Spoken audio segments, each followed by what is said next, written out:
Here's part two on a discussion of the slave trade. So we talked about in Africa, there were slaves in Africa. Africa was a society with slaves, which is different than a slave society. So when you think about a society with slaves, it is exactly what it sounds. There's slaves, but it's not dominating the cultural, economic, and social institutions of that area. So there's a difference between the two. For instance, the American South, especially the Deep South in the antebellum period, the period before the Civil War, was definitely a slave society. Although certainly not everybody there was a slave, or most people did not even own slaves. Only about 20% of the whites in the South owned slaves. Yet it still dominated a lot of the economic institutions, dominated the way the economy was ran, and it dominated politics. An example of a place that had slaves but was not a slave society would be the American North, let's say in the period before independence, and in some cases shortly after independence. But certainly by the time of the Civil War, all the northern states had abolished slavery in the individual states. But we're going to focus on the actual conditions of the Middle Passage.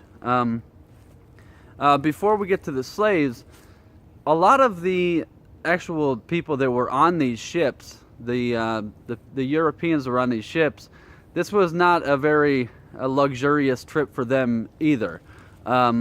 Many of them had been recruited because they really had no other option. A lot of the economic changes and concerns in Europe had created this situation where some of the poor really had no other option but to go onto these vessels.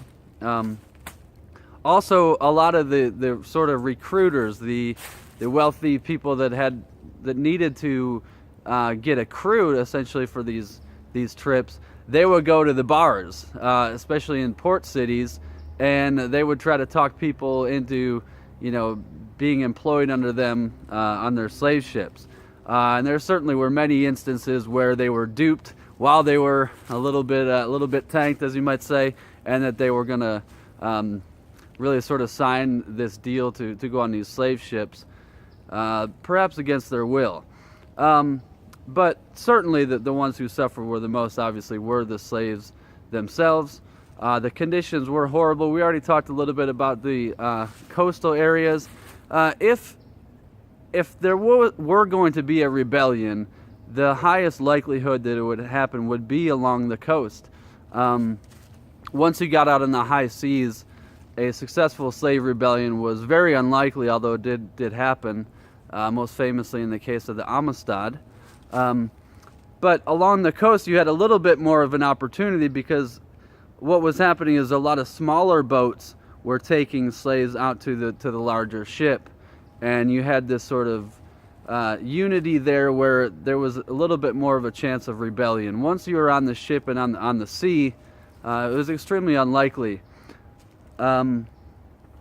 Indeed, women had a little bit better chance of rebelling on these ships. They were not always shackled as the men were. But many of them were held, of course, in the hold of these ships. These areas that were not designed for people, they were designed for cargo, is where the slaves were kept. Also, you might think, well, wouldn't the slaves try to, commit suicide and jump overboard? Well, a lot of these ships had nets around them to stop them from doing so. So it was pretty well thought out, and of course, more experience that slavers had, the more they learned the ways to maximize. And this was the sad part of the history of it all, is they really did treat them like property and not like human beings. And as we mentioned before, there was, insurance companies that were involved in this. You could insure your slaving ventures against loss. And the conditions were absolutely horrendous, and which is why so many of them died. And as we mentioned, if 12.5 million were taken from Africa, roughly, and 10.7 made it over there, then you can do the math on that. I'm not a math teacher, but you can do that. And so we've talked about Africa, we've talked a little bit about Europe, we talked about the Middle Passage, but what about the New World? You know, what was happening in the New World? You think about some of the changes that were happening there as slavery was brought over as an institution, as really the dominating institution in the New World.